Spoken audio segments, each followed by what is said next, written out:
Welcome to the Wandering Inn, where we produce tabletop role-playing and actual play shows for your entertainment. If you find yourself enjoying the show, please take a moment to consider supporting the channel via the Patreon.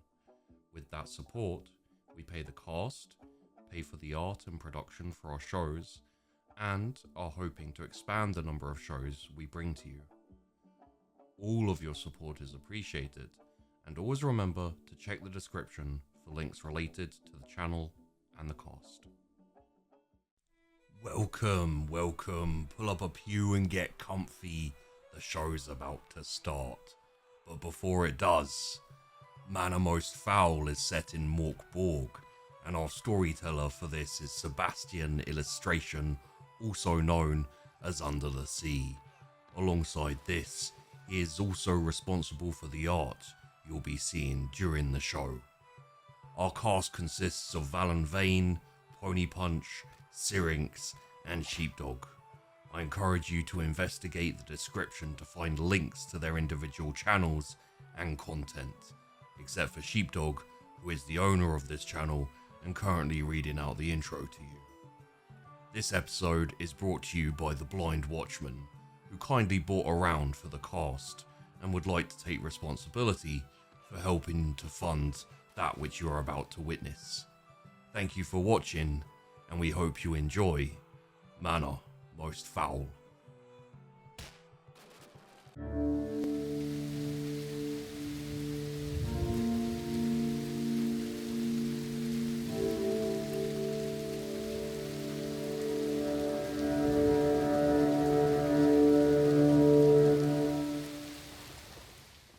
Brief recap from where we left off.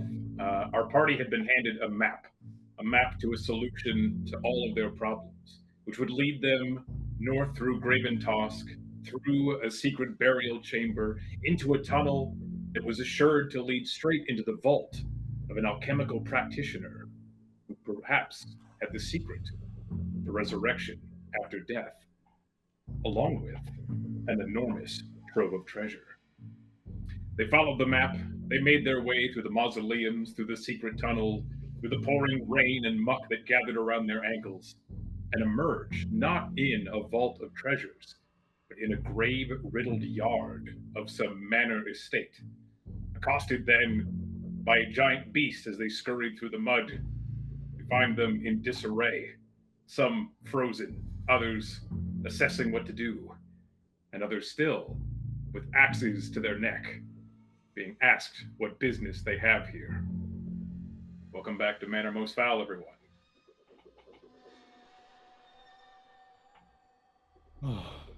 Okay. So, I have an axe to my neck, yes? Absolutely. It is huge, like the blade of a guillotine nearly. The axe itself is almost the size of your entire body and being leveled by a knight, some great armored rider atop some strange prickled boar. The thing is enormous, its eyes piercing, its armor glinting with rain dappling down in the lightning and thunder of the storm of the night. The axe leveled at your chin, the creature sort of speaks, its voice sort of booming and muffled through its metal carapace, and it asks, "I know not your face, stranger. You will make yourself known to me, or there shall be consequences." Okay.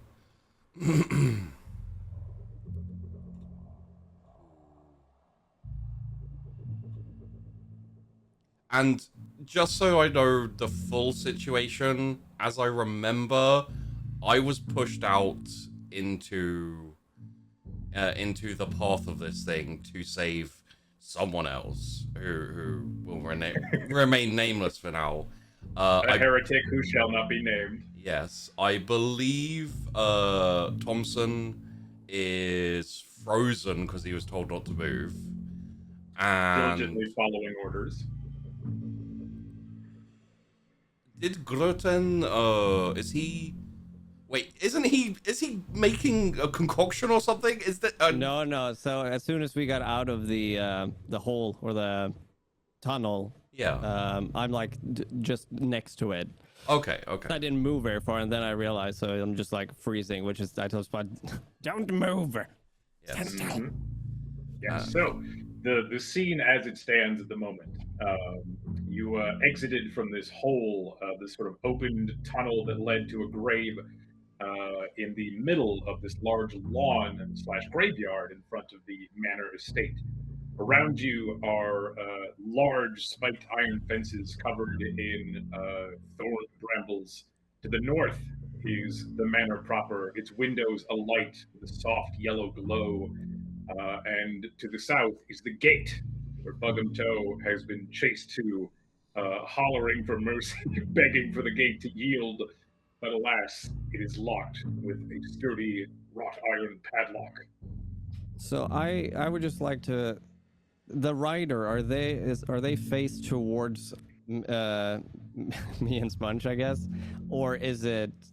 I'm just trying to figure out if Bugum Toe can see us, or if or the rider could see us. I think from what was said last time, I believe like I ran away towards the gate and he followed me.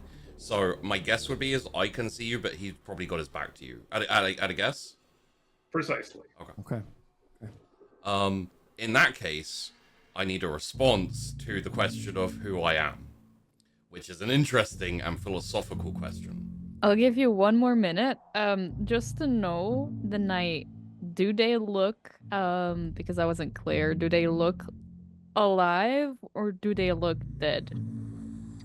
Go ahead and give me a presence test. All right. It's very important for me if I know if it's undead or not. More rolls. What do I roll? Presence. Okay. So roll a d20, and typically you're aiming for a 12 or higher. All right, hold up. Rolling my Skrinks character sheet here. I got a 13. We're not starting off as bad as last time. Mm-hmm. Given the situation, there's sort of a scurried panic. You just moments ago pushed Bugum Toe out to whatever fate befalls him now. And in sort of the hurry of the moment and the rain and the noise and cacophony of the thunderstorm, it's difficult to tell. There are no obvious signs. The night figure seems to be entirely encased in spiked plate mail armor. You can tell no obvious signs that they are either alive or undead in any capacity.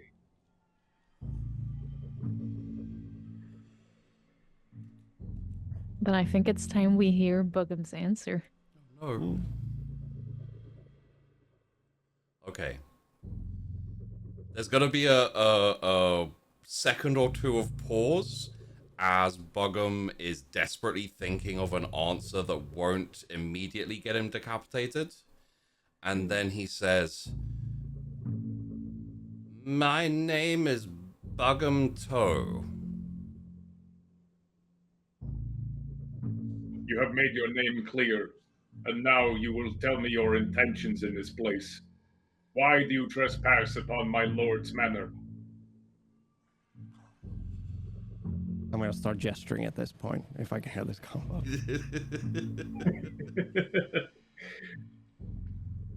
Sure, trying to get Bugum's attention. Groundskeeping and cleaning the windows.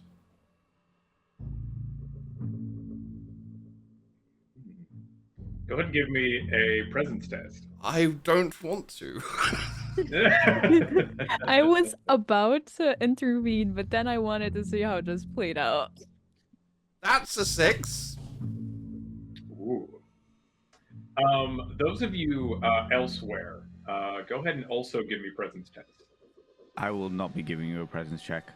I am freezing. I have been told not to move. The only thing I'm noticing is the prince's hair. 19. 11. Ooh, 19. Okay. Svind, you notice, sort of looking around at the situation, your hands press against something in the mud, and looking down briefly, you see that scattered throughout the dirt are sort of strange remnants of very fine, but also very sort of like misused and worn bits of masquerade attire, bits of like costumery, masking, all sorts of like strange, fine costume garb, caked in mud and rain, of course, but just sort of scattered woefully through the dirt. Uh, um, she picks up like dirty mask from the ground, like caked in mud, as you said, not caring, like maybe like brushing off some of the mud, but it's like a very like plain black mask, and she puts it on, um, and kind of raises herself from where she was lying on the ground. Um, Behind her back, she will, with her hand towards Gruten and Thompson, she will point with her finger down to where she was. Um, as she stands to move over to where Buggum and the knight are. She will say, you see, we bear no ill will. We're here as guests to the party of your great host. The knight sort of reels his hand over his shoulder and sort of steers the great boar to face you, still leveling the axe at Buggum Toe's throat whilst turning. Excuse our servant's behavior. He should know better and he will be punished for it.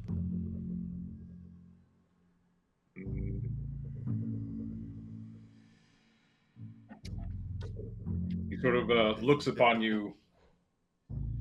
I am not entirely sure I recognize your visage either. Which relation to his lordship are you? We're connected on a greater level beyond this. Friends, if you want to call it that. Would you like to anger your master by keeping us waiting outside for much longer? You can see the sort of glowing eyes through the helm sort of narrow shrewdly at you. Go ahead and give me a presence test. I already rolled my fucking 19. Now let's see. Get a 20 this time. 16. 16. There you go. Not too bad. You would claim responsibility for this one. Oh, I will punish him myself.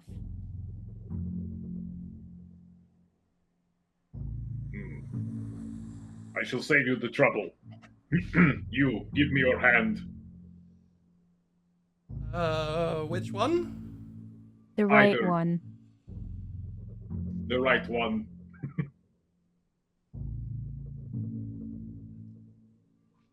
Okay.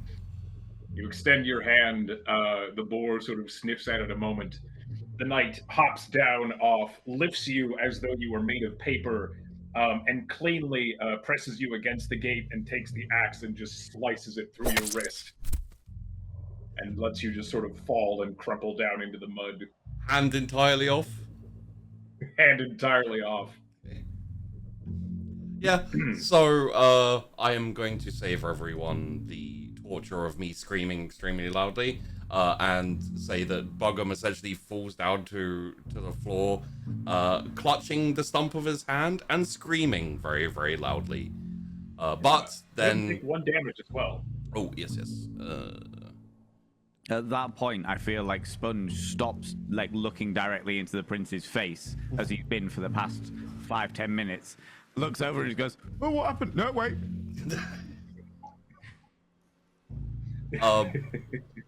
Buggum, I will, like, after a couple seconds of reactionary, like, screaming pain, will try to, like, stifle it a little bit, just purely because, you know, the situation. I don't really want him to get pissed off with me for shouting and decide I need more extremities lopped off. And no, I feel like I need to. My first thought would be, aside from owl, would be I need to like tie this off somehow or something. Let me have a. Sorry. While I'm screaming and in pain and just lost my hand, thank you very much. I just need to see if I have anything I can use. Yeah, take a moment. I will say, Spence will say, Whilst I do appreciate a hard hand, I will take offense to you punishing my servants. So if you please let me and my entourage through before I feel the need to complain to your lord about you touching my servants. I hope you can forgive my delaying you to his lordship's festivities. I cannot get I out can of the escort way. you to the front door if you wish. Sure, do it quickly.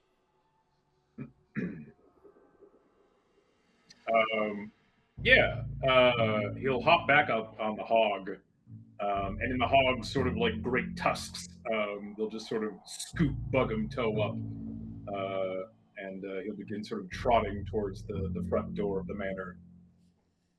Do you have a bandage or something, please?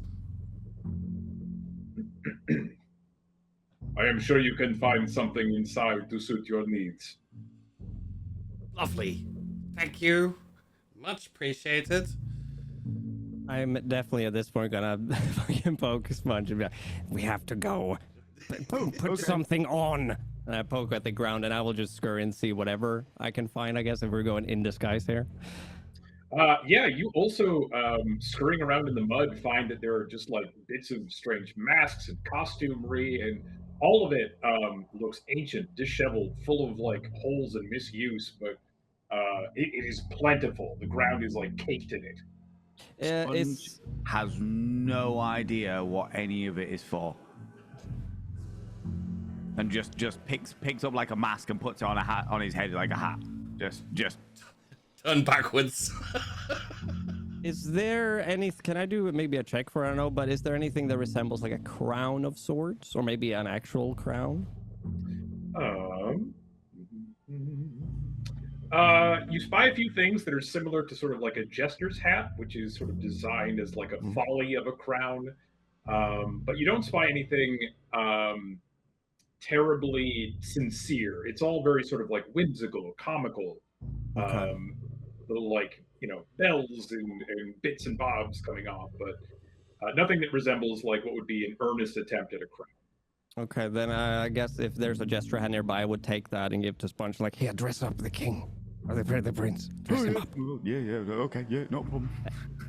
And I'll put it on if the I'm best thing guessing is, this jester's outfit will be about 3 sizes too small, and I'm just splitting seams as I'm desperately trying to get into it. Is that going to put this on? All right, okay, yeah, all right. Good.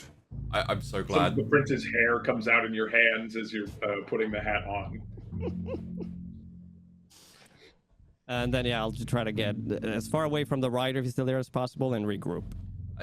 I believe the rider's taking me and Sven to the front door, right? Yes. I'm being carried like a baby. Yes. Sort of scooped up as if by a forklift in the great tusks of the boar. Oh, the boar's carrying me. Okay. yeah. I put the mask that I had on my head on the prince, so that he's naturally dressed up, like to the ball or what have you. And then as I'm shoulder the prince once again, start walking by, and I'm like, oh look, a hand. I pick up the hand. You find that it is wriggling aggressively as you pick it up. Spider hand. I hit it a couple of times. I probably put it against the wall and punch it a couple of times till it stops wriggling, and then put it in my pocket. Okay. Yeah, it does seem to sort of concuss it a little. You can still feel it like gently sort of like pulsing a bit in your pocket, but it settles. You hit its brain. Great job. Just keep hitting it against things until it stops. Just aggressively hitting my pocket against walls and stuff. Fucking quiet down. So the knight sort of escorts all of you to the front gate, giving sort of like a cold stare to everyone else in Svin's entourage. As you sort of approach the manor proper, you can see that it is 2 stories high and rather large, made of 2 separate wings, both east and west. The eastern wing on the upper floor seems to have been largely collapsed. Parts of it are sort of sunken in. Rain can be seen sort of drizzling in the interior hall that's exposed. But from all the other windows, you see this sort of like warm, inviting glow of candles and chandeliers. And as you approach the front gate, you see that it's very sturdy, old, ornate. And here comes the knight, dismounts once more. The hog kind of lowers bug and toe onto the front stoop. And the knight, I wish you all a pleasant evening and a fine festivity. May you hunt well. Grabs onto the door and with a great moaning creak pulls it open. Enjoy your night. As I'm walking by, I'm literally like, did your mother never tell you not to play with your food? And here you are riding it. Bloody ridiculous.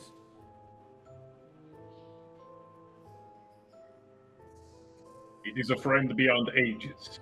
I could not ever bring myself to eat him. It looks real tasty to me. I'm just saying. Thank you so much. That's a night. I'm getting some mixed messages in terms of hospitality here so far, but... Quiet, servant.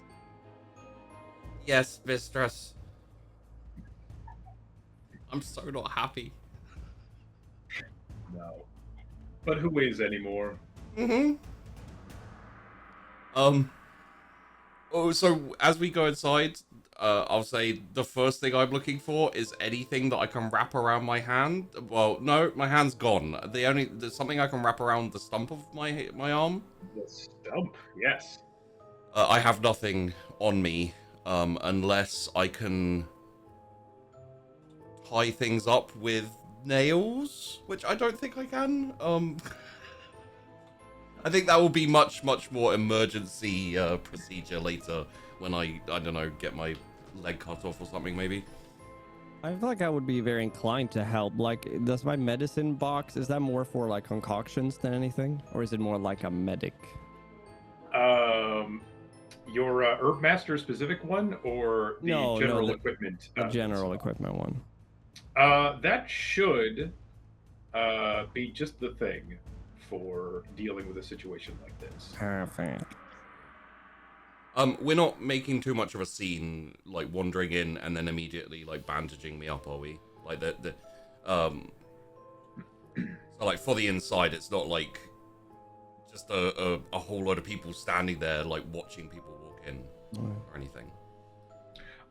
So yeah, as you sort of scuttle into this entryway, you immediately notice that it is very quiet. The rain outside is immediately sort of gentled by the windows and the building, and there appears to be no one else around right now. What you see is this sort of entrance foyer, this sort of wide open space. There are a set of double doors leading to your right, to your left, and in front of you is sort of a pair of stairwells spiraling up to a second floor that you can see over a banister. And in between those, directly ahead of the entrance, is this massive stone statue of some great figure. In that case, once we get inside and the doors are closed and there's a nice doors in between us and the nasty armored man, I'm going to turn around and whisper, because it's quiet, and say, is anyone able to help me with my arm? Yes, get over here, you clump. No, stump. You mean stump. Stump. course. I've kind of been like trying to kind of put pressure on it and also wrap it in my shirt, etc., to like stop the bleeding. Once I wander over to him, I'm just gonna like take the stump out and present it to him. I imagine a squirt of blood's going to fly into his face because, you know, I just had my hand cut off. I don't think I would it's react. horrible. Yeah, it's just like, yeah. Keep going. Well, what happened to you, Buggum? Ow, ow, ow, ow, ow, ow, ow. It's quite tender, actually, turns out. Yes, I had my hand cut off for being, Sven's, manservant, apparently. Oh, right, okay. Fair enough. Yeah. It's really weird. I found a hand outside. Yes? It might be mine. No. This one was wiggling. You don't have wiggly hands. Oh, let me see it. Yeah. Oh, all right, okay. I want it, though. I've called it Jeff already. It can be yours. I just need to attach it. I'm not sure how much I can do for that. I just want like it to kind of stick on, not function necessarily. Mm-hmm. The cut was exceptionally clean, so it's a perfect flush match. Okay. You're giving him my hand. No, it's still yours. It's just he's borrowing it, I guess. I need a replacement for my one, so... Oh, right, okay. Well, Buggum, I will sell you that one for 5 silver pieces. I don't think I have any money. Or Sponge, you can just call dibs and say that whenever you want to use the hand, you can use the hand. Oh, that's amazing. Bedtime, it's mine. I'm not sure how comfortable I am with that. He found the hand, didn't he? True, it's very true. Wiggly hand. Maybe, mornings and weekends, possibly? You've called him Jeff. Right. You better look after him. If you lose it... Perhaps we ask the prince what he thinks should be done in this situation. After all, who are we to decide? That's a very good point. Prince my lord. Stay still, Sponge.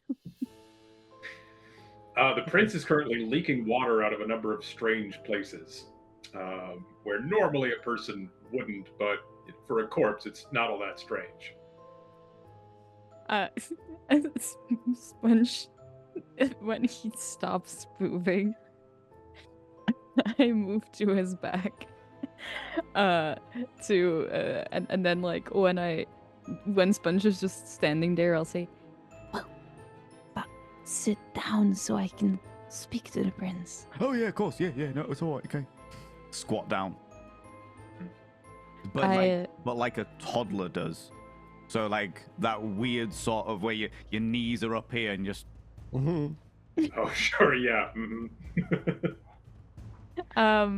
I take his hand and like kiss the rings again, but when I touch his hand, I try to like inconspicuously like wipe away some of the water that's like leaking.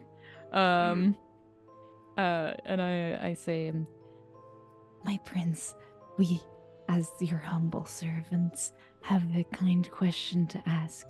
You see, your servant, Sponge, found a hand on the ground, and as you, of all people, have always told us, what you find is yours to keep. It's how you've accumulated such wealth. Of course, we all know that is your way of thinking, and the Void also wishes it to be that way. Do you think that Sponge should still have ownership over this hand, while he is so kind to borrow it to Buggum Joe over here? What is that, my prince? and she like leans in with her ear very close to the prince's mouth, and I think I wonder if she does it or like one of her rats like makes a little like like you know a low throaty like sound where it sounds like a man is talking. It would be very funny if she taught one of her rats to do that. Like undulating squeeze. Yeah, like a And she leans in and then leans back and bows deeply, like head to the ground, and says, Of course, my lord. What do He you say? has spoken.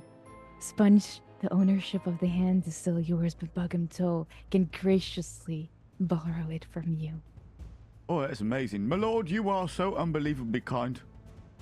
Aye. Solitary tear just carves its way through the mud that's splattered on my face. Oh, you're so nice. Very, really, so kind. Now, shall we finally get to what we are really doing here? Oh, yeah, medicine. No. Exploring this manor. Oh, I thought we were here for the medicine for the prince. The Yes. gold. Gold. Gold's gonna cure the prince. Of course. Oh, You know how he loves gold. Sure, that, no, that does make sense. Yeah, no, that is true. And the church always take it, don't they? So, I suppose that would explain why he's so ill. Aye. I thought we were here because a crazy old man tricked us and trapped us in an underground. Well, look at all this space. I look at Broughton the sort of like pushes the sewing needle a little Yeah. thicker into the arm. There now. I move to towards the statue and to see if there's like a name tag. Yeah, you. Hello, make my your name way- is Jim. Welcome to my manor. The great Lord Jim. Yeah, go ahead and give me a presence test to inspect the statue. Oh damn! I need to roll to see if I can read. You've been rolling these brilliantly. 19. Nice. You inspect the statue and you find no indications of any sort of writing or detailing. It's very devoid of motifs for the most part. It's sort of a statue of an old, sage-looking man, possibly a noble, possibly a cleric of some kind. They're sort of standing with their hand like so. The statue itself rises up to sort of meet the second story. If you were to lean over the balcony, you could almost be at eye level with it. And in speaking of its eyes, you notice that it has 3 sets of them, but it is missing an eye in each alternating socket.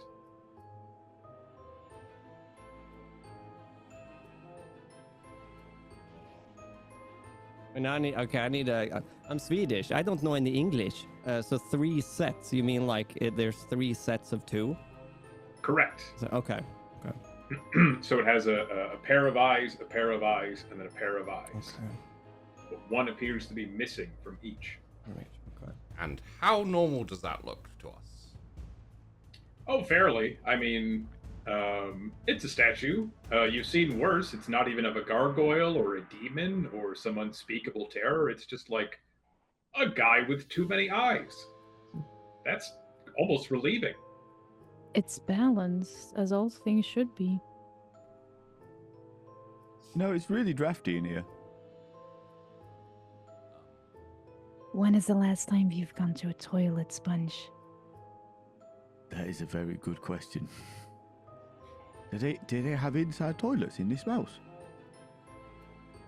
Perhaps they do. Do you want to find out? Yeah, I probably should. I've eaten some very interesting things. I put down the prince. I just start walking off down a random corridor. Opening doors. Hello? Is it? No, it's all right. Okay. Hello? Is it? Sure. Inside pick toilets directions. in here. There is a hall, a set of double doors leading to the hall to the right, the same for the left, and then the pair of spiral staircases which lead up to the second floor bandstand. Whichever one is nearest to my character, that's where I go. Sponge! Yeah? What? You've left the prince. Well, he doesn't want to smell what I'm about to produce. It's so silly of you to leave him when we're all moving. Oh. Like there's a genuine moment where Sponge is like, I've got this duty to the prince, but then I've got a duty to my duty, and I just, oh, yeah, like he's genuinely confused as to what is the best thing to do. He's like, but the prince can't smell that. That's bad. Oh, okay. Oh, all right. Okay. Do you know? I would love it if this is all inner monologue in Sponge's head, and he's just standing there silent, like not moving, like just buffering. It's the second time Sponge has faced an existential crisis. All of the once again, all of the calculations start magically appearing in front of his face. The first one is about how to attack words. Now it's about whether he should fecalate in front of the prince. I feel like if you're buffering, Svint will like roll her eyes, walk up to you, and just like with two like dirty long fingernailed hands reach up and like take your face to kind of snap you out of it and just very closely say, "Are you weak, Sponge?" No. Very We strong. show weakness around our prince. Oh, I am Do you know? flexing. Do you know what the void does to the weak? You'll be consumed whole, and you will not be able to help the prince anymore. Is that what you want, Sponge? No, I'm very strong. If you make Sponge is that face longer, you will poop your own pants, and I will not be here to see it in front of the prince. strong. Immediately clench and relax. No, you're right. You're right. Yeah, you're right. Oh, I need to think about this. Oh, I'm gonna immediately go into. This is gonna be a thing because I store all of my stuff in the porta potty. Yeah. Underneath the prince, so I'm gonna like open the prince. Go up and excuse me, my lord. Open his legs, dive into the porta potty, root around a bit, and then pull out some lard. And be like, excuse me, my lord, it's for your own good. And just fill his nostrils full of lard. The prince does not protest. You're very kind, sir. Very kind. And then put him on my back again. Right, here we go. Now he can't smell anything. We'll be all right. You know, I could do with a sit down. I wouldn't mind watching over. Bug'em. Okay. Shut up, Bogum! Okay. Silence. Bug'em, you can feel what you've known your whole life as your right hand now seems very strange and alien.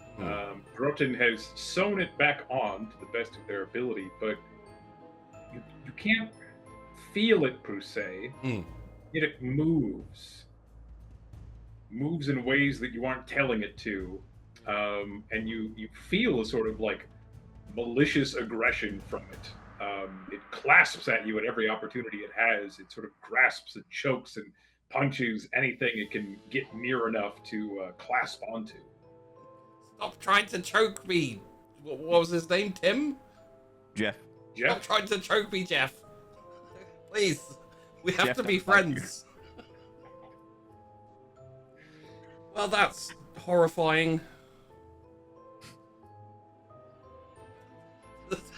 That's all he's got. Correct. It is. The hand just seems to have sort of a life of its own. How well is it attached to my stump? I want to know that too. How good of a job did I do? Well, we can find out. Go ahead and give me, I suppose, a presence test. Not agility? I'll allow agility. Yes. Okay. Yeah, I'll allow deft fingers to rule the day. I swear to the void, 5. if you have sewed it to the wrong arm, I'm going to be so upset with you. You have 2 hands. I have to thumb wrestle my evil hand. Stop, Jeff, stop. It is sort of dangling. I think attached would be putting it a little too strongly. Yeah. It is sewn there. It is mostly in place, but it's just It's firm enough. It's not going anywhere. But if you were to fling it a little too wildly, it might flail off. But I presume Grunton has also stuffed some sort of like herbs or something in there, so the bleeding, at least for the moment, has subsided. Yeah. So I think Bugham's like with his hand like just dangling off, like occasionally swinging and trying to like grab his eyes or like try and choke him. Just like looking at this hand, kind of barely on the stump of his arm. He just says, "You know, I think I've done something really horrible at some point in my life to be in this situation right now." Then the hand just like slaps him.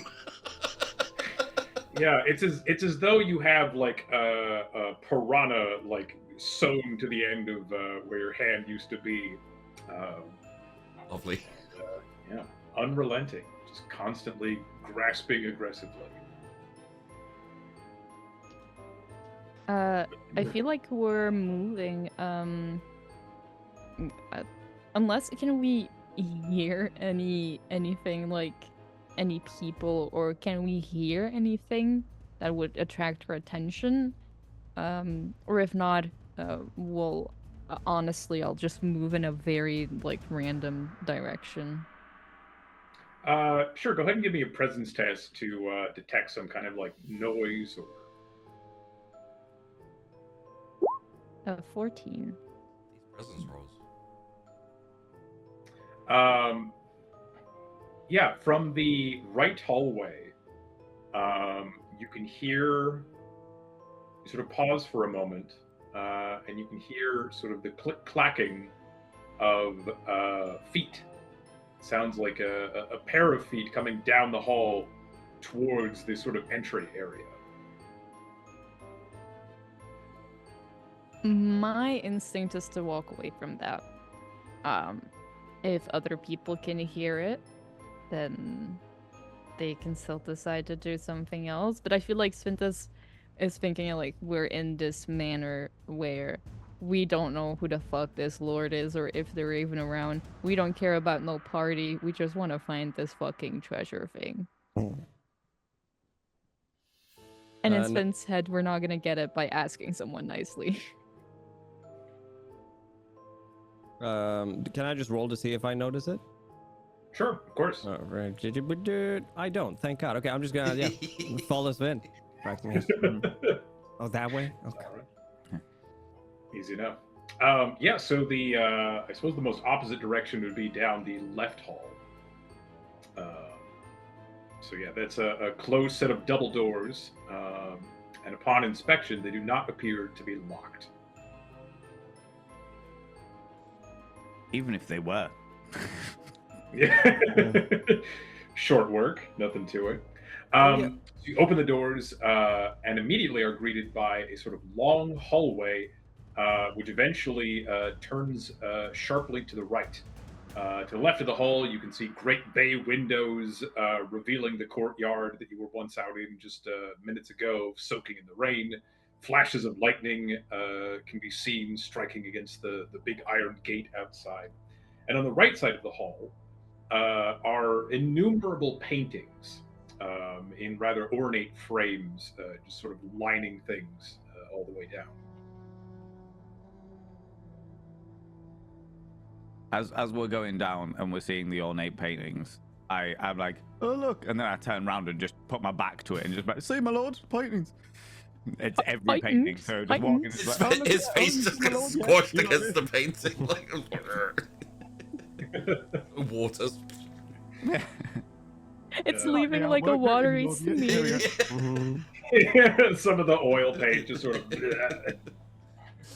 My lord, you've got face paint on. Very good, like that. Getting in the party mood. Very festive. As a sidebar, like, Bogub is a little distracted still, so is kind of following, but dragging his feet a bit. So I don't know whether that has any effect on anything, but he's not like following. He's grumpily, slowly walking in the same direction as them, I would say. But one of your hands choking the other hand. Yeah, Yeah, there's a disagreement currently as to who's, Ladies, there's enough bugging for the both of you. Could I please roll my presence to see if I notice the Bugham's falling behind? Certainly. 8. I think even in this situation, it's fairly apparent. I mean, you as sort of like chief of security for this, ragtag group, you can tell that he's certainly not in front of the line. That's for sure.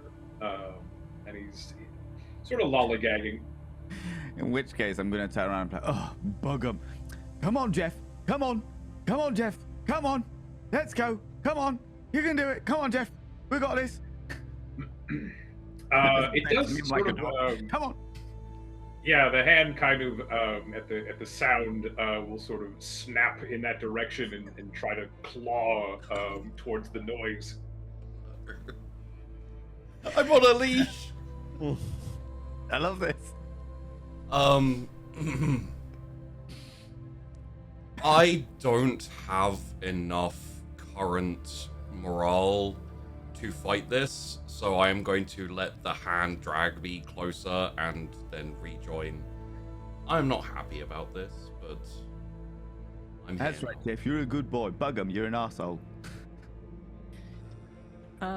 As we're Damn walking, you, Jeff.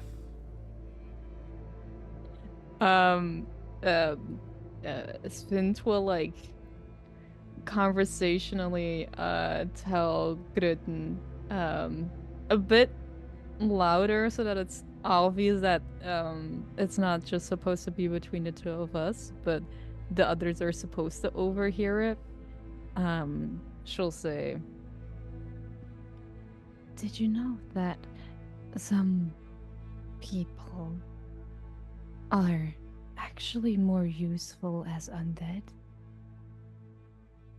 It's quite a common practice for useless servants or people to be turned undead because then they're more useful than when they were alive. It's very fascinating to see it happening. Hi, and you could perform that, could you not? I'm not even gonna ask storyteller permission. With the right equipment, and if the void so wishes it to, yes. Very useful indeed. Wonderful! But of course, if an occasion were to present itself to us, we could always have some fun with it. Oh. Who wonders when we'll find a useless human with us? With that in mind, Were you listening in on our conversation, Bugham?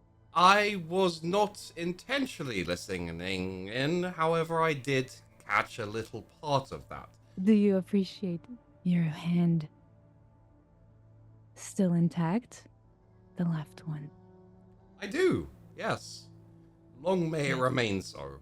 However, I wanted to raise a quick question for the group in general, if that's all right. I was wondering, should we not get our story straight before we go finding people who will then have questions as to who we are and what we're doing here? I merely mention it purely because the last time we didn't have a story straight, I lost a hand. So Well, you did not have a story straight, so you lost your hand. Yes. We all did. No, only I lost my hand, I'm pretty sure of that. No, I said we all had our story straight. Indeed, you were the only one who didn't. Yes, but your story Because you're an outsider. Well, I feel like I've sacrificed a little bit for the group now. I feel, maybe... I don't understand. Why are we telling stories? I feel like we should have an explanation as to why we're here, Sponge, seeing as we are here for less than moral reasons. What do you mean? There's nothing more moral than getting a cure for our Than Lord and finding a Savior, the Mighty toilet. Prince. That's very true. However, I also feel like the people who have that cure would maybe not like us having it, taking it, stealing it, asking for it. They are unusual. They ride around on their dinner.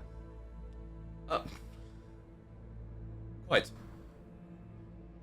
Well, do you have a suggestion then, Bugum? No, my suggestion is we really should get our story straight, because otherwise someone might lose a hand again.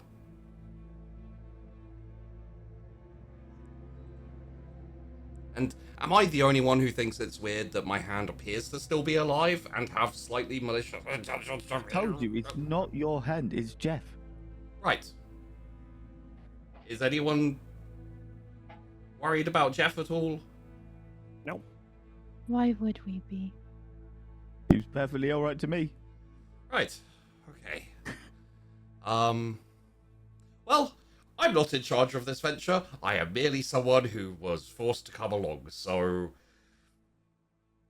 I will leave the suggestion. Bugum, you are a valuable friend.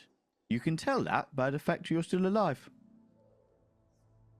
Long may it remain so, Sponge. Your friendship is valued and appreciated as much as your keen sense of observation and intelligence. What do those words mean? Yes, my point is proved. Oh, right. Yeah, well, thank you. Turning the corner after this sort of like long talkative saunter down the hall, Yes. it turns sharply to the right, and you can see ahead of you a stairwell leading up and a door just to your right before the stairs. Is this the door with the gold cure in it?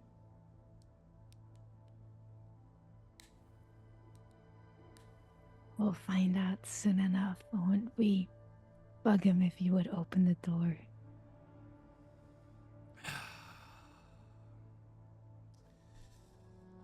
I've just worked it out. Bugum, that's where you fit into the whole thing. A door opener? You're the doorman. Oh.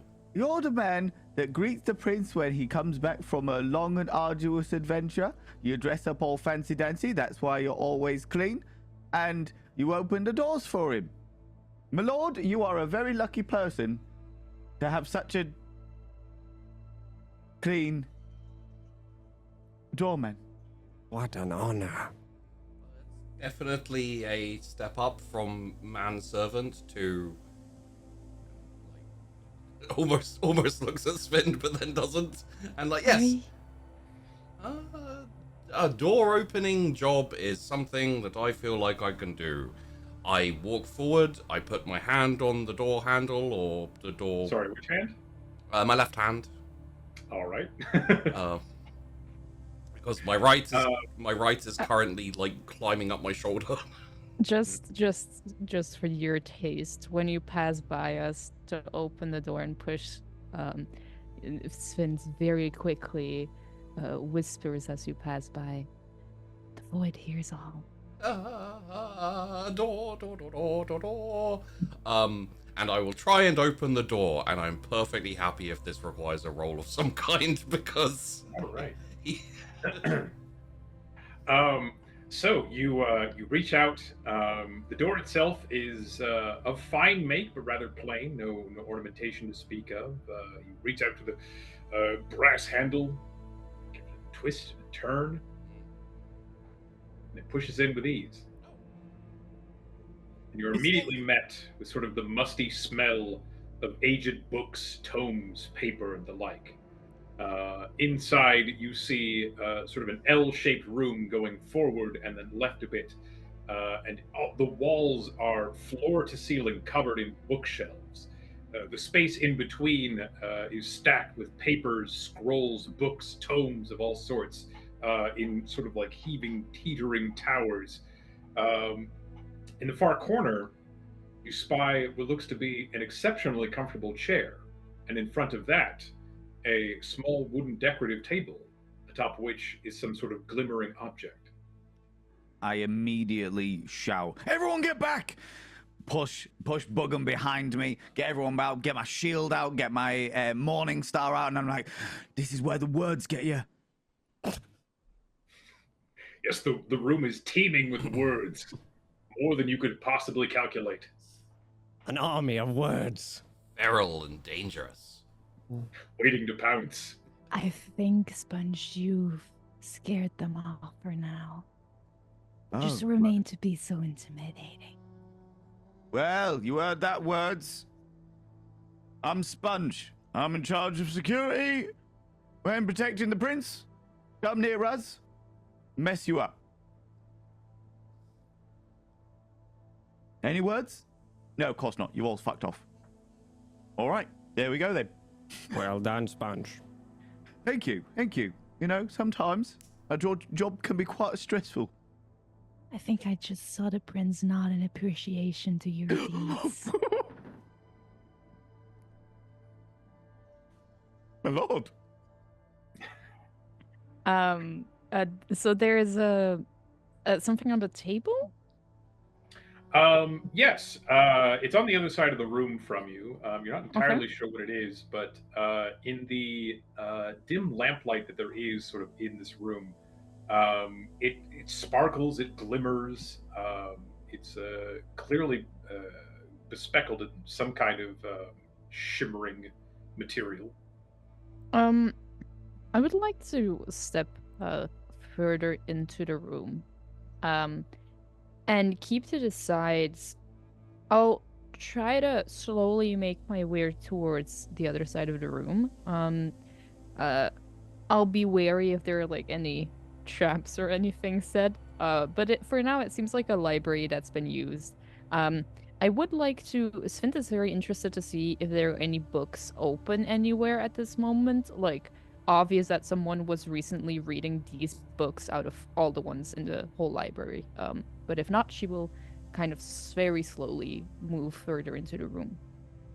Sure. Go ahead and give me a presence test.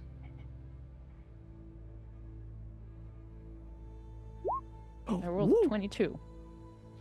Okay. So you sort of narrowly make your way through these like stacks of books and scrolls, and there is enough room to kind of walk, but you do have to be careful if you're intending not to like knock anything over, as these stacks are everywhere and they're perilous, and sort of get to the center of this L-shaped room, sort of next to the table and the conspicuously comfortable chair. To the left, as the room curves, you see another closed door. This one's sort of rugged and wooden, with sort of arched shape to it. But as for the room itself, inspecting the books, you see that there are many that are open. There are many that are sort of strewn about. There are some like scattered heaps of various categories of literature. One in particular stands out as being considerably more sort of like worn with a finer sheen than the rest, which have a bit of a dusty covering to them. One appears to have been sort of handled rather recently and is sitting on a shelf sort of midway as you are approaching the table. I would love to lean over closer to see what the book is about and what the page is that it's like open on. Yeah. So it's sort of it's up on the shelf. It's not like open per se. Okay. But giving it a yoink, Yeah. you hear a distinct click as you begin pulling it from the shelf. And the part of the bookshelf sort of dislodges for a moment with a resounding thud. And then the whole thing swings inward to reveal sort of a dark, hovelly chamber. Svint curses inside her head, thinking like, "Oh, I was gonna read something interesting, and now there's just another room." Sure. All right. Am I close enough to already see what, unless I missed your description of it, what the shiny object on the other side of the room was? Yeah, having entered the room a little further, It appears to be a Fabergé egg on a small display stand, covered in gold ornamentation and filigree, and speckled in sapphires. Do you reckon that's one of them eggs that is laid by the golden goose? I reckon it's one of them eggs that the prince would highly enjoy in his collection. No? Yeah, that's right. Should I get it? Bug'em! As a sidebar, because Sponge had grabbed me and shoved me behind him, I kind of, for a second, while everyone was looking around the room, because I was behind Sponge, I have taken the opportunity to just have a little poke at the prince while Sponge is distracted, just to see, because I don't manage to get close to the prince very often, and I'm very, very curious about the state of the prince. So probably, and we don't need to go into details, like we know what the state of the prince is, so it's just Bug'em getting a bit more of a fact check in there. But at the point where Groton like turns around to shout at me, I'm probably like, huh? And kind of like peek around from the side of from behind Sponge.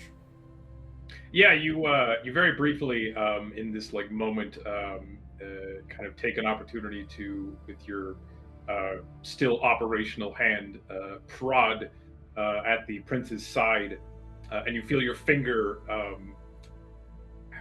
where there should be sort of spongy fleshiness, it just sort of gives in a way you weren't expecting. And there's a bit of residue on your finger for a moment. It's okay. Yes. Yes. I've just been hiding back here. Needs your aid here. Could you please fetch that round, glowy, fancy thing? On the thing on the table? Mm-hmm. The suspiciously glowing thing on the table by itself? Mm-hmm. You want me to go over and pick it up? I thought you lost your hand, not your brain, Bug'em. I did lose well, technically my hand's still here, although it's not mine anymore. It's been reclaimed and okay. Sure. What? I mean, it's just a library, a book place. There couldn't be anything. And he's like mumbling to himself as he starts walking forwards. As he gets close to it, and just as he's like reaching out for it, I grab him by the shoulders real quickly. And I bug him. What? What? Be careful of the words. And just pat him on the shoulder. Thank you, Sponge. Your friendship and concern is always of a great comfort to me in times where I am worried about words. You're welcome. Right. And I reach out with my right hand and hope that it grabs the egg. Because if it is a trap that suddenly triggers some blade or something that comes down and severs my hand, I won't be on a loss at this point. Yeah. Bug'em, roll me a d20. Oh, but... Ooh. Can only go well. 19. So this hand, almost immediately after it was cut off, it sort of lost the almost supernatural, beautiful veneer that you seem to carry with you, and it became sort of like charred and rotted looking, almost like black with putrefaction. But as you're reaching out with it for a moment, you feel yourself sort of filling it with this like hope and intent, this command of like, do not mess up. And for a moment, you feel the sewing around your wrist sort of loosen, and you feel your command of the fingers start to return for a bit as you reach out and you, with your own intent, grab on to the Fabergé egg. The hand starts to almost unnecrosis a bit, and return some of its like glimmering demeanor. And you can feel through the hand now, once again, the Fabergé egg is slightly warm to the touch.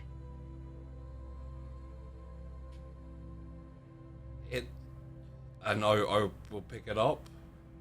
All right. It is roughly about yay big. I don't know if this will make any sense as a metric, but it's about the size of an ostrich egg. Okay, yeah. So it has a decent sort of heft in your hand, and it's nearly entirely covered in either gold moldings or these like sapphire inlays. It is a glimmering wonder to behold, sort of sparkling radiantly in the little lamplight that there is flickering in here. It is a sort of like treacherous wonder sparkling in your hand. And then, like, turn around with it and, like, look back at them. It's very beautiful. Why have I picked it up? Because it's the prince's, obviously. Aye. Oh, of course. In that case, and I'm going to move forward and present it to Sponge. What are you giving it to me for? I turn around. Well, of course, yes. Put it with the king's belongings. The prince. My prince, I have for you a beautiful Fabergé egg. An egg of golden beauty. Would you mind if I part your legs and place it in between your hole? The prince does not protest. You are most gracious, my lords. Squeak! After he does that, I'm literally going to turn around and I'm going to pat him on the head and I'm like, you see, you're getting the hang of it. Yes. Truly, it is an honor to serve the prince. Hopefully, one day he will accept me into this entourage of fine, moral, upstanding servants. Well, he hasn't cut off any of your limbs. That was your own fault. So, it's probably a good thing. He probably likes you. Well, aren't I lucky? Yeah, I lost 3 toes before he liked me. It was alright though, because I had 6 on each foot, so it was kind of alright. Almost evened them out, as it were. Yeah, almost, yeah. I would suggest before whoever put it there comes back, we should move forward. Yes, yes. Random thievery is such a difficulty to... Not thievery. In the great words of the prince, finders keepers. It's his house now. Yeah. We found it. It's the prince's now. How can I argue with such genius, moral reasoning? Necessary morte mori. A path is revealed. Let us move. Is there perchance a cushion on the chair? Yes. The chair is made of luxurious red leather with sort of a delightful buttoning to it.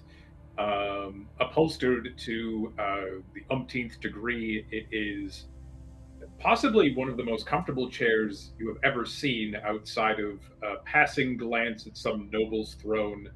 But surely it would be worthy of a noble bottom. It might be the most comfortable chair you've ever witnessed. It's a Herman Miller.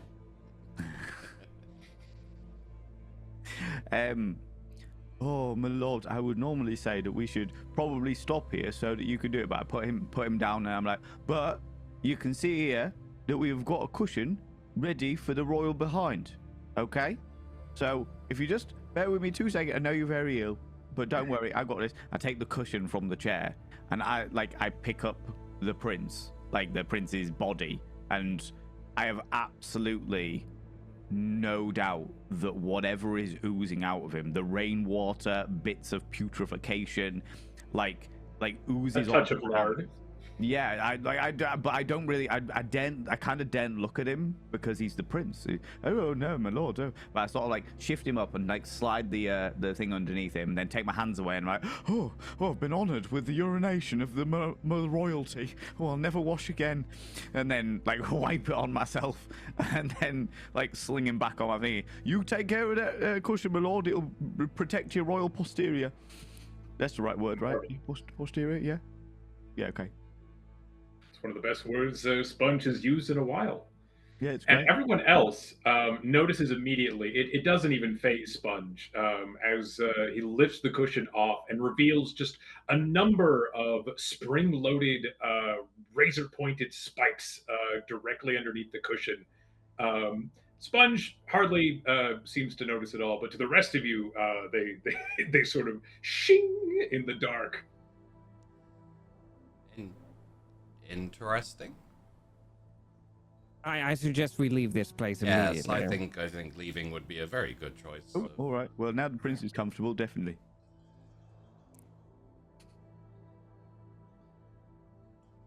There's a lurking shadowy figure next to a secret passageway. I'm just saying.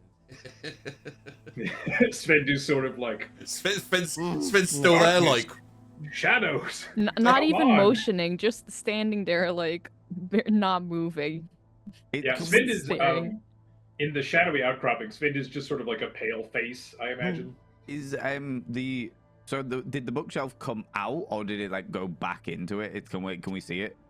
It swivels sort of back and in to reveal this sort of unlit, dank chamber, from which is emanating a smell of rancid putrefaction. The moment that we're all like, oh, we should probably move on and do the things, and I turned to Svinda, I'm like, you were right. The words are running away from me. Delightful. Is it where we're going? If you would kindly. Yeah, no worries. Hold on. Light a torch. Does it need a torch?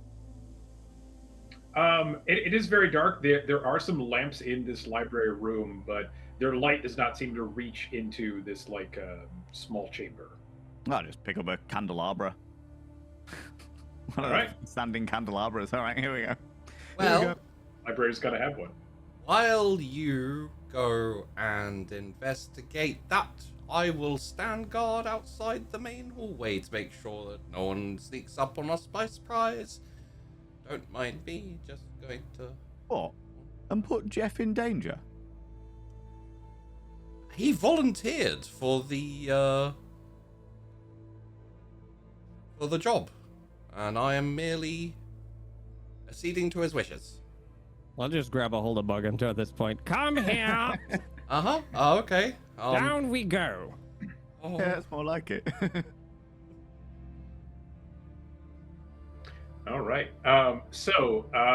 Did anyone give Bughamto a light source, or just shove him in the dark room? Wait, am I going first again? No, I would guess. I thought Sponge went first with the light. Oh, so okay. I would All right. assume he's in the... I like the assumption now that I'm just the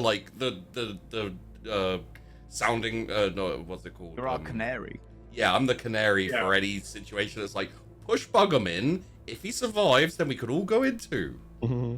Which is hilarious because Groton and Svind both have that level of like manipulation where they're like, yeah, the canary, let's go. Whereas Sponge is just like, oh well, you're the doorman. That makes sense. Oh, you know? But believe me, it has been noted in Bugham's head that when there was danger from words, he was protected by, like, Sponge pushed him behind his back. I was like, because you're a friend. Yeah. Don't fully understand why you're here, but you're a friend. I don't think any of us understand why I'm here. It's a very unfortunate series of events. I really don't understand what I've done to deserve this, but... How dare you question the will of the void that you're here with us? Is it the will of the void? It feels... Our sacrifice to be given to it at any time when it wishes it. Hear that, Bugham? You could be promoted into a sacrifice. Is that a promotion, Sponge? Yeah. I feel like Doorman to the Prince is much, much more prestigious than sacrifice to What? No. Other than being prince, there is no greater honor other than being a sacrifice. I would. Are give you my- questioning the religion of our prince? I am not. I am not. I should go through this door. Seeing as I'm the doorman for the prince and not a sacrifice yet. A prestigious honor that I'm not. I literally walk into the darkness as opposed to carry on the All right. conversation. Pat him on the head and go, see, there you go, hard work, and you'll be a sacrifice in no time. So Bug'em Toe, seizing the opportunity to be useful, bravely enters the shadows, Because we know followed what shortly by Sponge with the candelabra. The flickering light of the candles reveals that this room, while not terribly large, is very, very pungent. Unlike the finery of the manor that you've seen so far, this room is sort of made of rough cobblestone in both its walls and its floor and ceiling. The floor sort of slants to accommodate for a grate, which is at the center of the room. In the corner to the right, there is sort of a metal slab-like table, atop which the rotting, desiccated remains of someone or something so ravaged beyond comprehension as to be impossible to tell who or what it was at one point, is sort of dripping off the side of the table. Large chains dangle from the ceiling, sort of clinking gently, and the smell of dried blood and organs and pus and rot and frustration fill the air. Lucky the prince can't smell this. I would like Bug'em Toe and Sponge to also give me presence tests. No. Oh. 15 and 14. 14. Sponge. The both of you see that on the floor has been scrawled sort of a massive sigil of sorts, some kind of strange symbol. It looks as though it's been scratched furiously with some kind of implement many times over into the floor. And you also see, just to your left, is a small wooden door with a tiny latch. It sort of goes up to almost about to waist height. Oh, you think they get some kind of rug for this? No, I'm pretty sure this is religion. I've seen religion before. Oh, is that right? Yes, yes. The High Priestess Swind, is this your holy thing? I'm assuming as they step further into this like tiny room, that Gritten and I also get to step a little closer and see this. For As I sure. pointed out. Yes.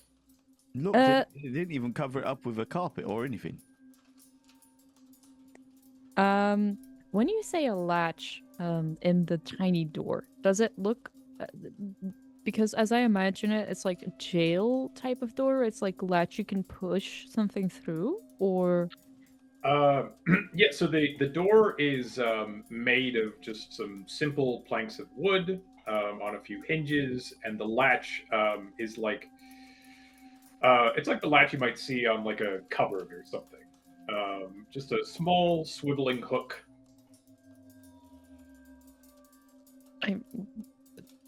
I'm drawing a blank on knowing what you mean. Just a doorknob, just like a. Oh, there's no doorknob. It's held closed by this sort of like latch hook. Yeah, to close it. Yeah, to keep it shut. Yeah, right. Got it. The symbol on the ground, does it,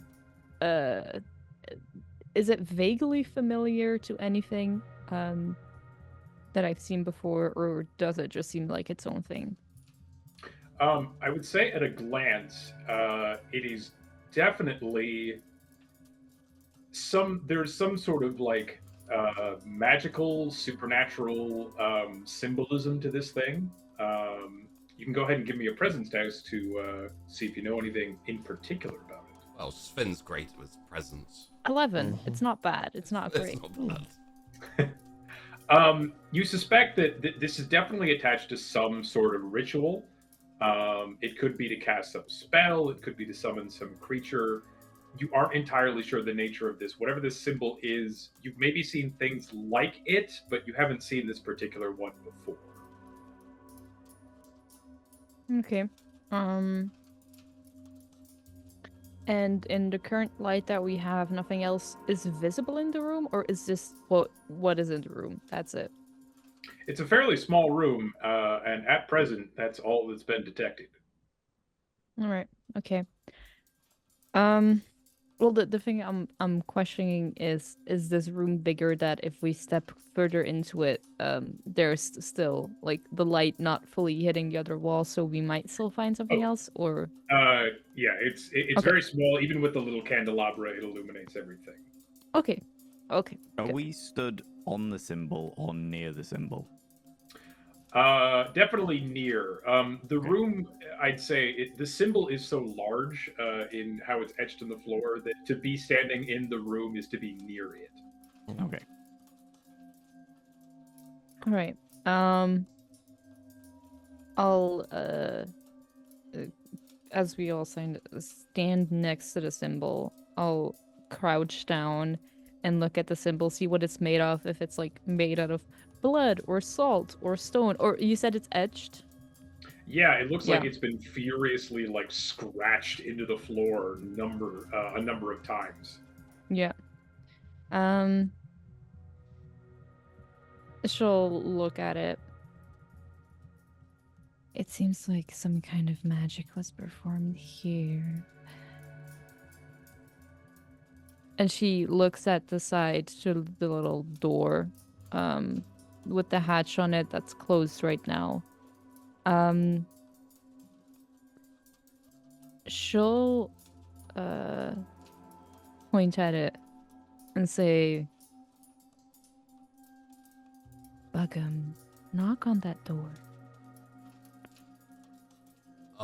At this point, Bugum is also like crouched down, looking at the symbol, And don't walk on the symbol. and he's look up and say, "Actually, this rings a bell to me. This symbol. I think I may have an idea of what it is." Is it a dormant symbol? No, I don't think so. But leave it with me for a second. I need to think. And is going to, like, honestly, for the first time, pretty much ignore Sven and just go back to kind of like observing the symbol and like tracing his finger just around the outside of it, almost like he's trying to recall something. Now, I will say that this is kind of a lie, so if I have to roll something... Yeah, are you effectively trying to put on an air of, like, oh, I may know something? Or are you trying to sort of, like, rack your memory in earnest to see if you can recall anything about this symbol? So just to reiterate something, there's you said there was like a putrefied body in here, like, right? Or was it just organs? Yeah, there's the carcass of something. Something. So, like, yeah, mashed and mangled that you can't tell what it was at one point. So Bugum's essential goal is to stay here for a while and have an excuse to stay in this room. He's not too worried about the door to the side, but would like to essentially make it seem like he has some knowledge that he's desperately trying to access, and like trying to figure out the symbol, with the hope that he will stay in this room. Well, I don't know whether the rest of them will allow that, but that's the goal for Bugum, is to be left alone in the room for a bit. Sure, yes, you run your finger along the symbol and you sort of scratch at your chin. Could I go into my bag, into my toolbox, take out one of the nails and just start etching like little squiggles and symbols like to the side of it, and like muttering to myself, kind of like, no, it can't be that one. That one. No. Like again, carry the 2 minus the 5. Total bullshit for the sake of like the performance, but I'm desperately hoping that Svind A won't insist, or B pay much attention to me after I seem like I've got something to do. While doing that, I'd lean over to Groton and I'm just like, do you think that the smell that's coming on in here, is that the magic? Does magic smell that horrible? I believe it's the carcass over there. I'm assuming it's such a small place. It's just like right next to you. Oh yeah. One right there. Oh yeah. Oh yeah. No, there. Oh yeah. No, that would make more sense. Yeah, fair enough. Yeah. Oh. Should I go knock on that door? Allow me to. It's not that I don't trust you. I just want to have a little listening. Oh, Allow okay. me. No, that makes sense. I don't know. Was Bugum rolling or anything, or is that just what's happening? Yeah. I would say for me, I'm happy to roll. It depends whether there will be a serious consternation. It's the first time I show any kind of type of rebellion, or like. I think it's entirely up to the rest of you how much patience, cooperation, or lenience you feel like offering to Bugum Toe. Seeing as he's basically stalling for time, I don't see the need to roll for anything. Hey. I leave it to the rest of you. Hey, as far as I'm concerned, he says that he can be useful. So if he can be useful, I'm glad to show him all the patience that the void has to offer. As long as he's useful. Until he's not useful, yeah. Which is a lot of patience, to be fair, because, you know. I just assumed that Bugum is doing something that is far beyond my realms of knowledge. Yeah. Oh well, you know, he's a doorman. It's more than I can do. Yeah. I'm hoping he's coming up with something that'll help us. Oh, I'm a cooking. I've got Let big him things cook. coming. Yeah. But then I would like to approach the door and put my ear to it. All right. Yeah, you sort of sluggishly slide your way over to the door, place your ear up next to it. And the door is made of such like poor materials. It clearly was almost sort of an afterthought to the room. That through it you can hear this sort of struggling, raspy breathing, and this like odor of just urine and feces kind of like wafts through the small cracks in the boards of the door. You just hear this sort of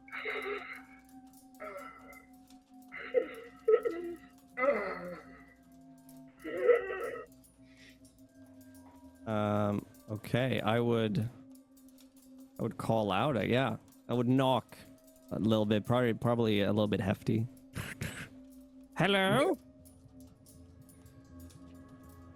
Master, is that you? Have you finally come for me? Yes. Time at last. Yes.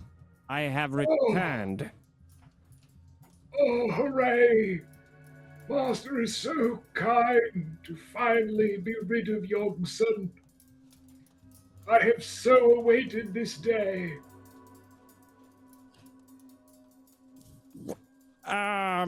One moment. Yes, of course, Master. Take your time. I'll go back to Sven probably. We all heard that because we're all in the same changing room. Yeah, I and like. it's obvious to all of you that whoever's in there has been able to hear all of you at the same time. I like the idea that you turn around and like look at Bugum, look at Sponge, and then you're like, and then you kind of look at Sven. You're like, sure, like that's really the only viable option here. Yeah, no, I'll approach Sven at least and be like, do you think this is a trap of some kind? Quietly now, so that as I'm realizing that this person can hear. storyteller, can I pray? Oh, For an absolutely. answer? Praying is free. Oh, pray for an answer, like a call to the void for guidance. Yeah. Divine guidance. Yeah, go ahead and offer a prayer to the void. And I'll because we said my rats fill themselves back up every morning, of course. I will just for flavor, I will sacrifice one of my rats God. to pray for answers. Oh yeah. So I Sure. I- Walk me through the rat Yeah. sacrifice. What does that involve? yeah, I nod to Gruten and say, I will pray for our answer forward. she takes out from in all of her robes, takes out one of the rats, Jeremy, Of course they. and Named it right before sacrifice. takes Jeremy in both hands, and says, May the void accept my sacrifice and strengthen its universe so that it may lead us and guide us in ours towards its greater path.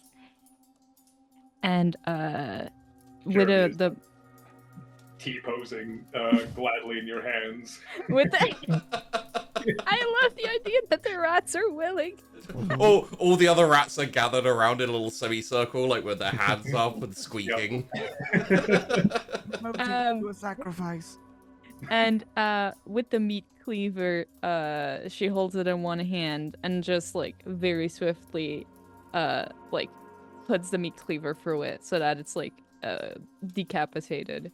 The head of the rat falls to the ground with a flop, and blood is like oozing out of the rest of the rat. She takes 2 fingers, puts it in the blood of the rat, and puts it on her forehead as she tries to close her eyes and listen to the void.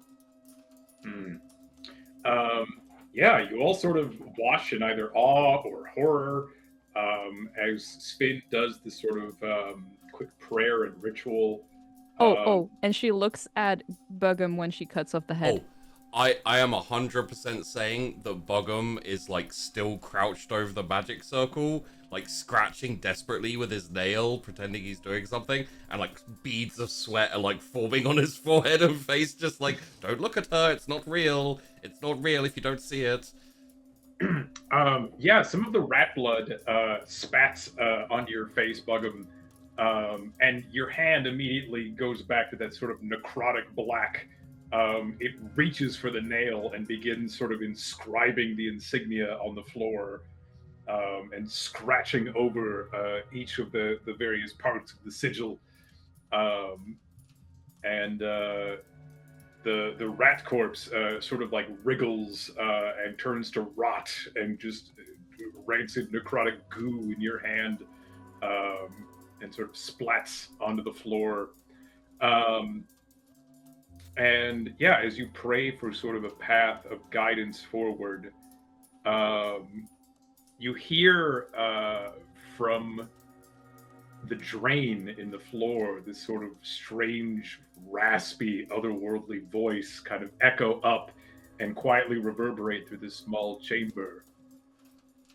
I so look forward to meeting you, Sven, and all your friends as well. I hope we meet soon. Does it sound like the leper? Not even remotely. Okay, that's all right. Just double checking. Just double checking. Yeah, do we all hear this, or is it for Sven's prayer? Yeah, you all hear it, although it sort of rattles in the skull of Sven. Like it is sort of closer than close. It is a whisper somewhere like within your mind.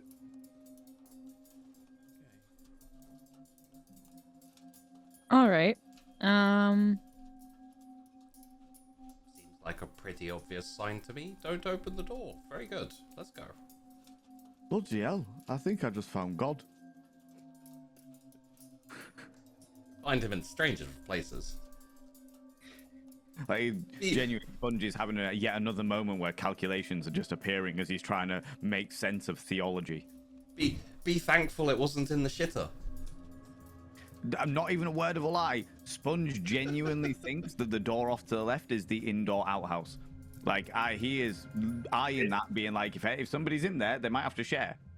It smells like one. It smells exactly like every outhouse you've ever been to. Exactly. It's giving outhouse. Do you not need to focus on your sigils, Bergen? Yes, good point. Let's ignore whatever that was, and I'm going to like slam my hand down on my other hand. Technically, I guess it's still my hand, although it doesn't feel like it anymore. Mean Jeff. Yes, Jeff.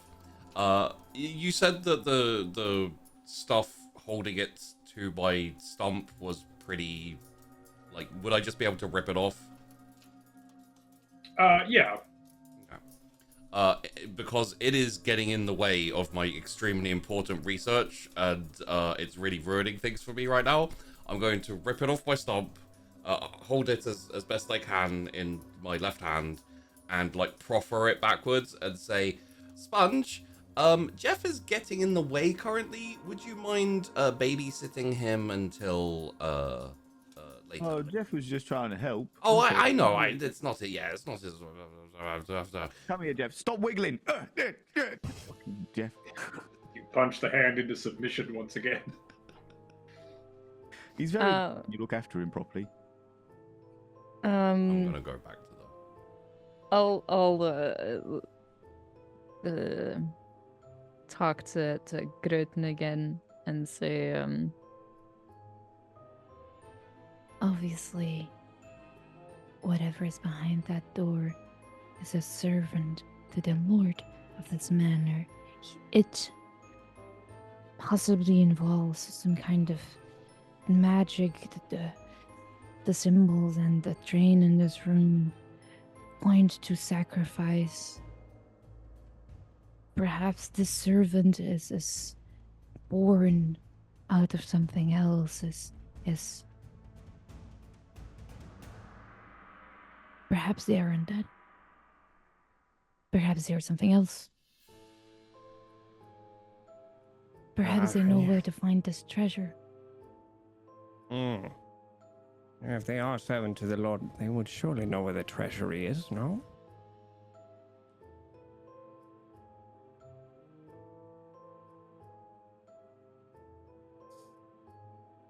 Perhaps we can make it listen to us. Or perhaps we use this train to fly away with its blood. I like option A.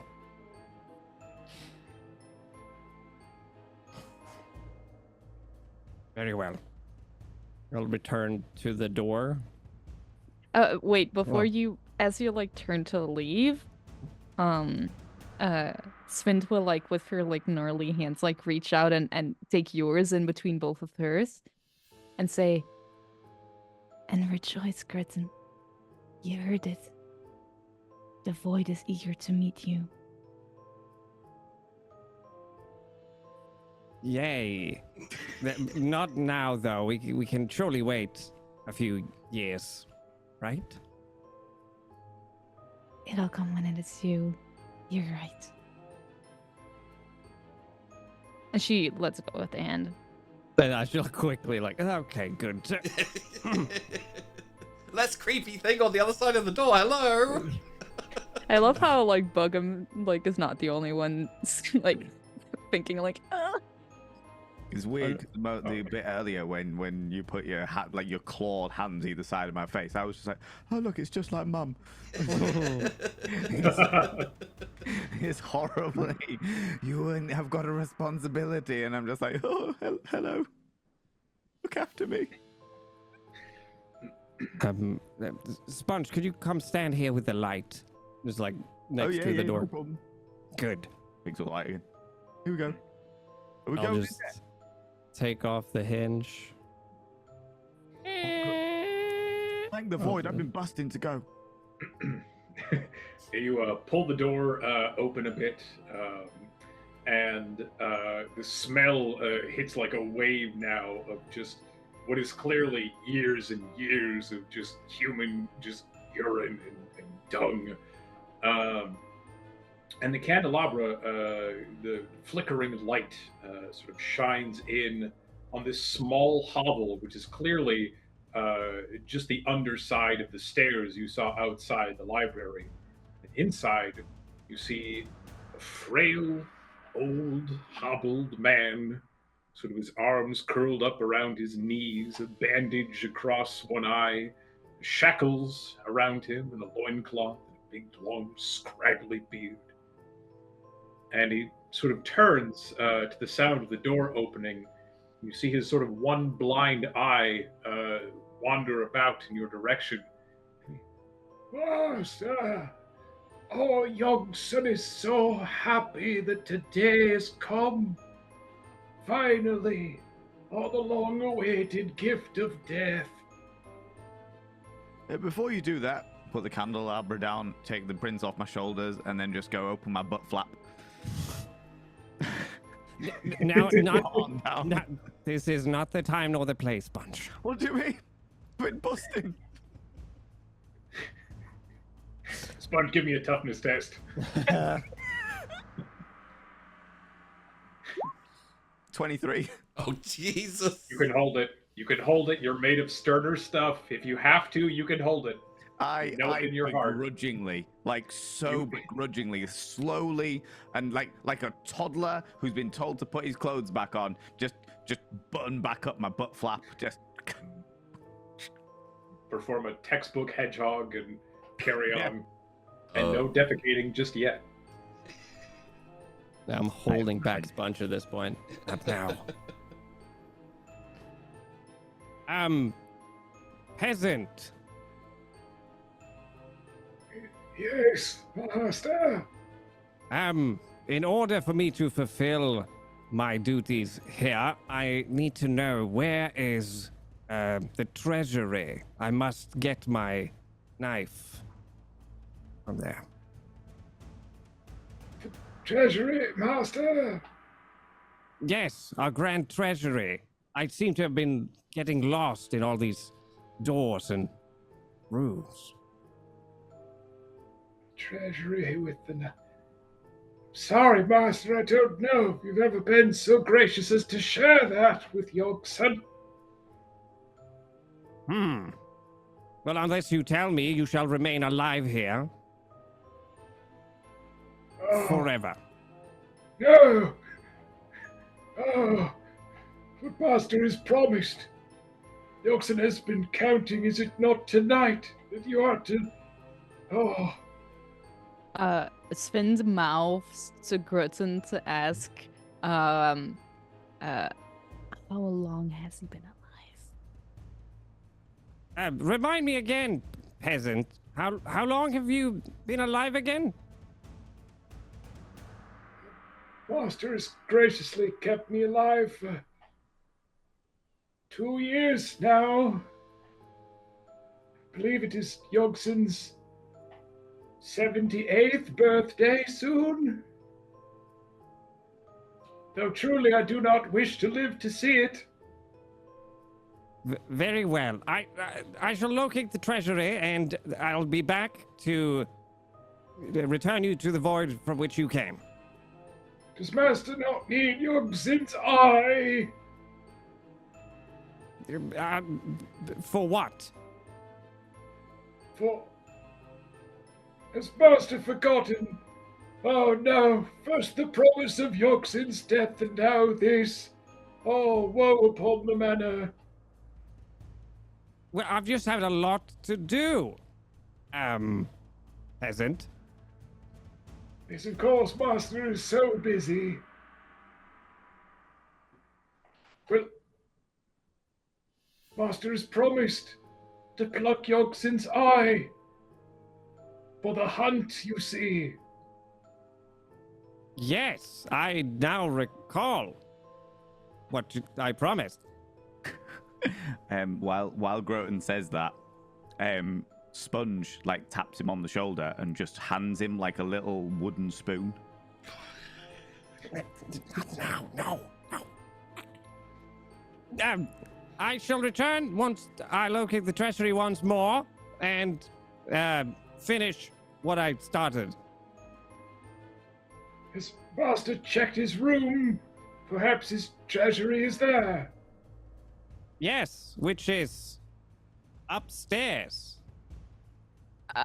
When again, Sphinx like does the cough and saying something like, so she says to Groton,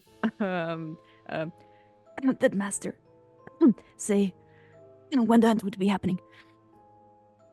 What you're coughing? What did you say? Did master say when the hunt would be happening? Oh yes. When was the hunt to start again? Oh, whenever Master pleases, of course. It is your party after all, is it not? Lord of festivities, master of the manor. Why, it's all to your whims, as you see it, as you please. As he's saying this, I walk over and just cover the prince's ears and shake my head in disgust.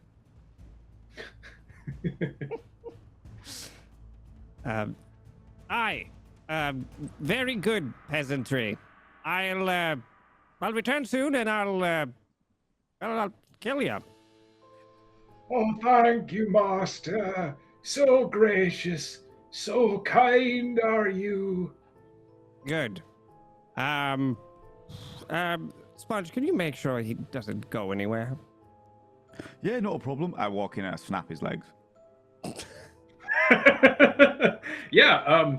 So you have to sort of like crouch down underneath this sort of like hobble underneath the stairs. The ceiling is just sort of the notch like underneath stairwell sort of steppage, and yeah, you kind of like step into and over his sort of like fecal remains, and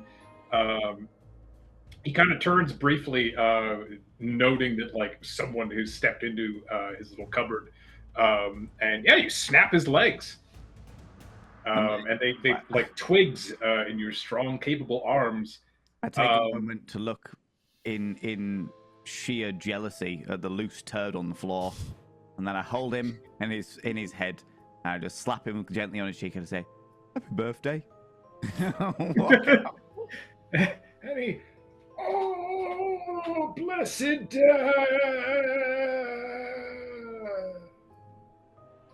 and he sort of perishes right then and there. His one sort of like blind eye just sort of up and oh no, oh, hold on a minute. I'm shaking him. Get up. He's gone flopped around like a rag doll. You're Gone not to meant sleep. to move. You horrible little. Come on. Swind. You killed a person. What are you expecting me to do? A miracle? Swind. At least pluck out his eye because it was useful somehow. Yeah. Hold on a minute. Okay. Get the spoon. Yeah. What's under his eye patch? Is there another eye under there? You lift up his eye patch, and there is a horribly infected, like old scar tissue socket. Well, it's not that one then. Has he got anything else on him? A loincloth, some piss stains, and his shackles.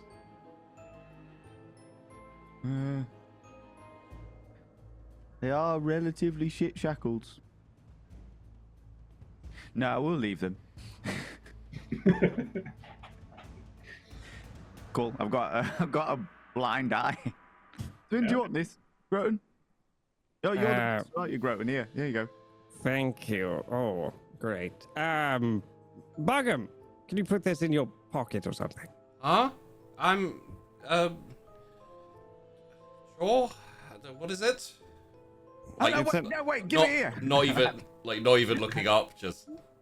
I walk over, I snatch the eye, and then I take like one of the nails that that Buggum was like scratching into the floor with, pull out Jeff the hand, and like slide the nail through like the little blood vessels and stuff at the back of the eye and into the hand, into like the stump of the hand. I'm like, Jeff can see.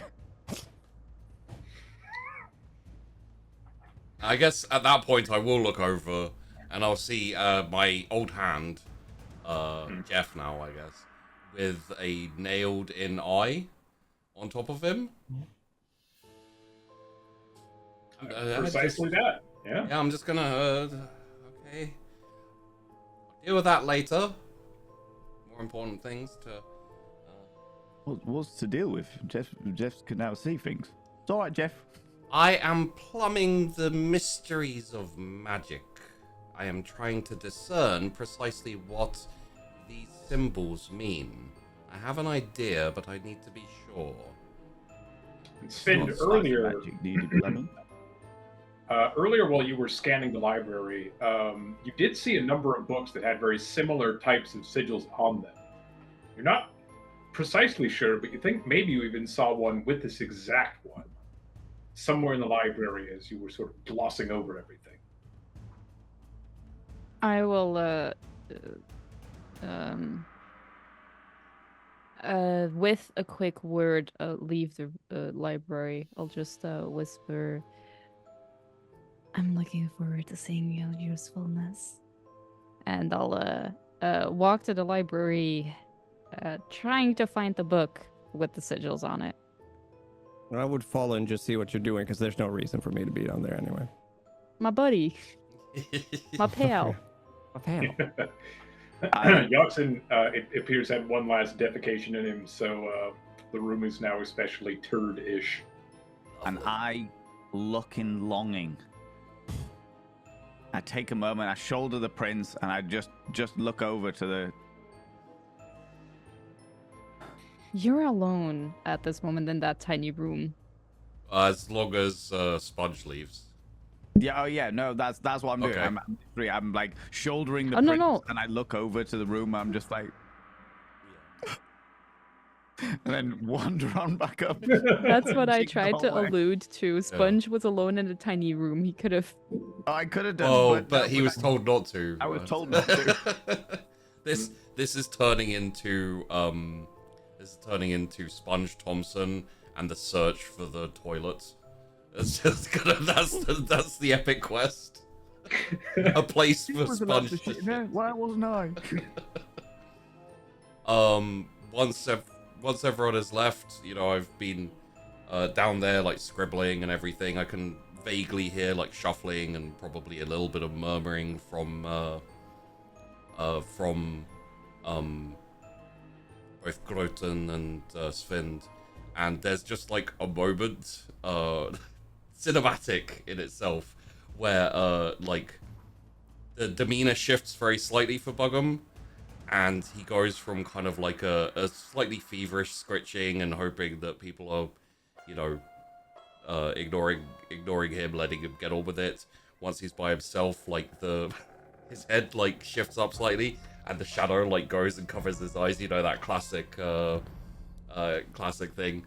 And then if it's okay, I feel like the camera fades and goes back into the other room. Certainly, yeah.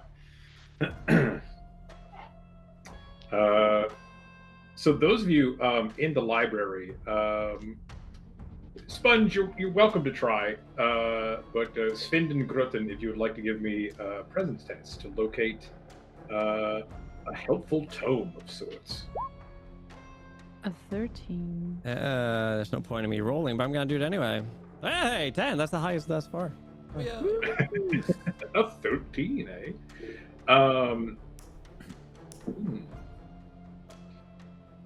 Svind, you do find a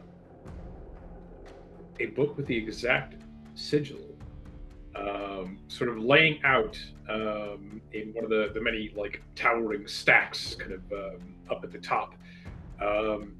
And the sigil is almost reminiscent of sort of a large M with a various number of different swirls and embellishments and crosses in it.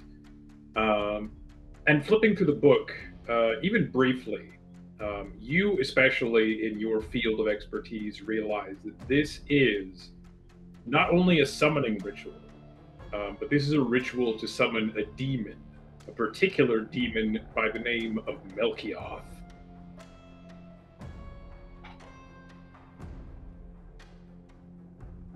All right. Does it say what it requires to sacrifice to summon it, or do I not find that? Just perusing it quickly, you aren't sure exactly the intimate details of the ritual, but even at a glance, you can tell that the room you've just exited likely has met all of the criteria. Whatever has been done in there is likely sufficient to have summoned whatever this Melchioth creature is. I'll, after I've leafed through the book, I'll close it. I'll keep it with me for the moment. And I'll say, it seems that our host of the evening is summoning demons. Oh. And has kind? already summoned one.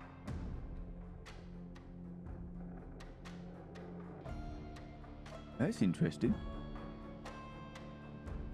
What kind of demon?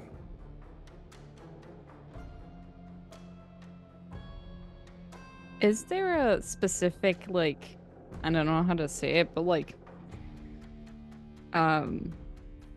genre of demon to the one summoned here?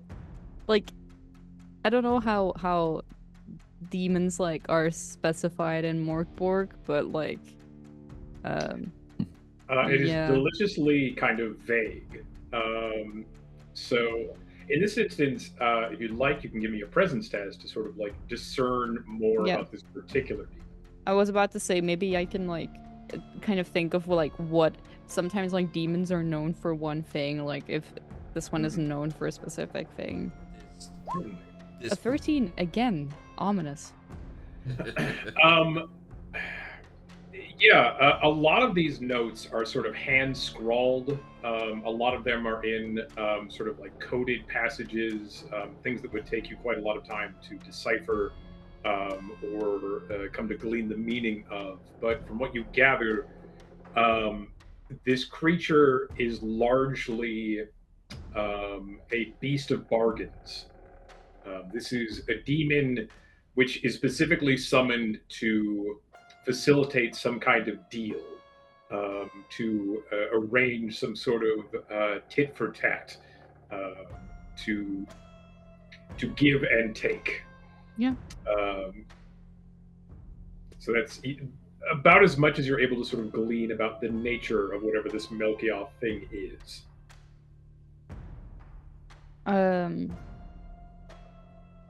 The book disappears into one of my many black robes. You don't know where it goes. As I say, A demon to give power, money, and life. Nothing. I will have to pray on this. We should move. Where is Buggum? Aye. Sponge, where's Boogum? He was, he was doing some magic plumbing.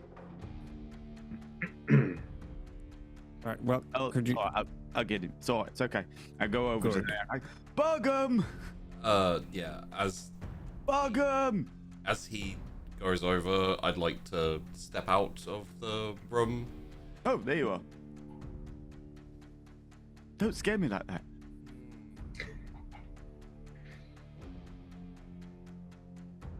You all right? Yeah, Bugum emerges from the shadows, possibly a little grimier than before, but not terribly more so than any of the rest of you. You feel more relaxed? Yeah. Yeah. I really wanted to go too.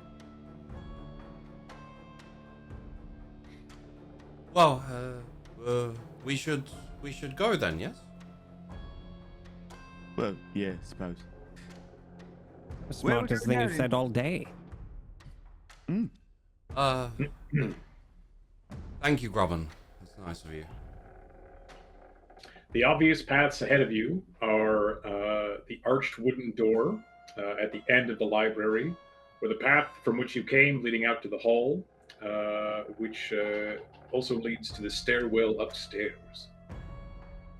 I would be inclined to take the wooden doorway further. If you're heading that way, I would also walk that way. I will be following, but in a little bit of sleepwalky, slow, not dazed precisely, but as my grandmother would say, off with the fairies. All right. You've seen fairies? Every time I take a poop. God, I wish I did. I think I might kill them with this. Anyway.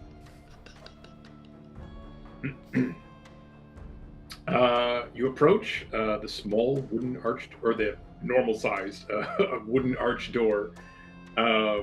Just a really Wonka house of small doors. You approach the wooden door, and it appears unlocked. Outside, you can hear the rain, the elements pitter-pattering against the door itself. It appears it leads to the outdoors.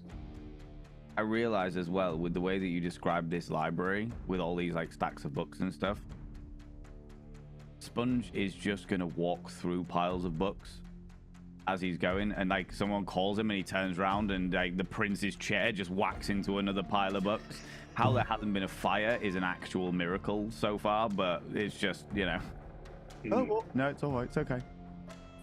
Yeah, as you're reaching for the door, and you sort of smack the prince's chair into a pile of books, Sponge, you hear from behind you, "Oh, well, not so fast, darling. The night's only just begun." The voice of Prince Ulrich. My lord!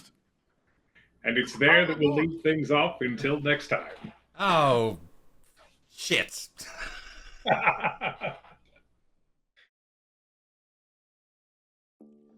Thank you very much for watching. You can find links to the cast in the description below the video. Please do consider checking them out when you have a moment. As always, a massive thanks to our patrons, currently on screen now, who are instrumental in keeping the shows coming and continue to astound me with your support. If you are wanting to assist with engagement and cannot think of anything to comment, I feel like a simple shout out to the MVP, Jeff, is appropriate. We love you, Jeff. For now though, last call has arrived and closing time is here. You are welcome back anytime you desire. Always feel free to wander in.